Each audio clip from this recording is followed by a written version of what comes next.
Dans cette vidéo, nous allons voir la création de clones dans Scratch. Nous allons prendre un exemple très simple. Je souhaite créer un clone de mon lutin Scratch qui figure ici, dès que j'appuie sur la touche espace de mon clavier. Et je souhaite en plus de cela qu'à chaque fois qu'un clone est créé, il se déplace constamment vers la droite de l'écran.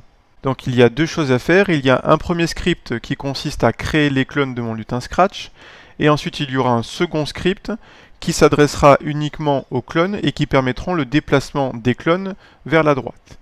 Donc pour créer les clones, je vais commencer avec l'élément déclencheur quand le drapeau vert est cliqué. Je vais répéter indéfiniment. Si la touche espace est pressée, alors je veux qu'il y ait création de clone. Donc je crée un clone de moi-même. Créer un clone de moi-même, ça signifie que ça crée un clone du lutin sur lequel on a cliqué en dernier. Donc ici c'est mon lutin Scratch qui est dans l'écran principal. Là, c'est le script qui consiste à créer des clones. Il me reste ensuite à les faire se déplacer constamment vers la droite. Pour cela, j'utilise l'élément déclencheur. Quand je commence comme un clone, qu'est-ce que je vais faire? Eh bien, je vais répéter indéfiniment, par exemple, avancer de 10.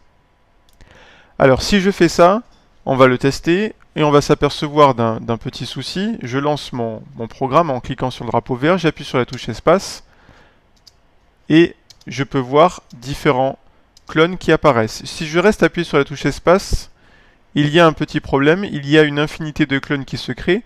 Alors il faut savoir que dans Scratch, il y a une infinité de clones disponibles, mais en fait pas tout à fait, puisqu'il n'y a, on le voit à l'instant, il n'y a en fait que 300 clones disponibles par projet. Donc on ne peut créer dans un projet Scratch que 300 clones d'un même lutin.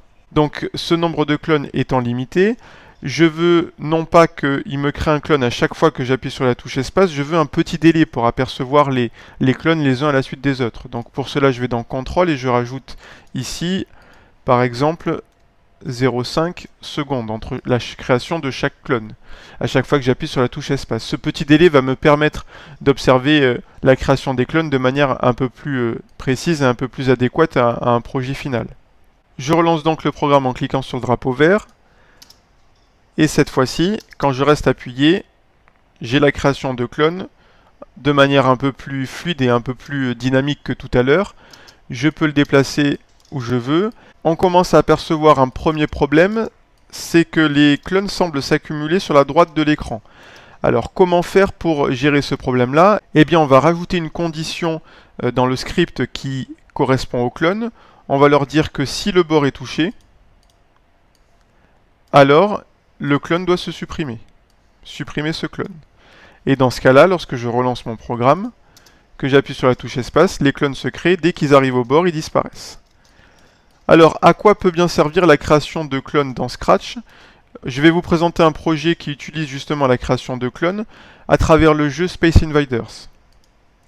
Ici, lorsque je lance mon programme, j'ai mis une option de gravité sur mon vaisseau rouge, les vaisseaux bleus apparaissent, et pour tirer avec mon vaisseau rouge, j'appuie sur la touche espace. Ici, il y a eu la création de clones sur les lasers verts. Ces clones-là disparaissent lorsqu'ils touchent le bord de l'écran, ou ils disparaissent également lorsqu'ils touchent un vaisseau bleu.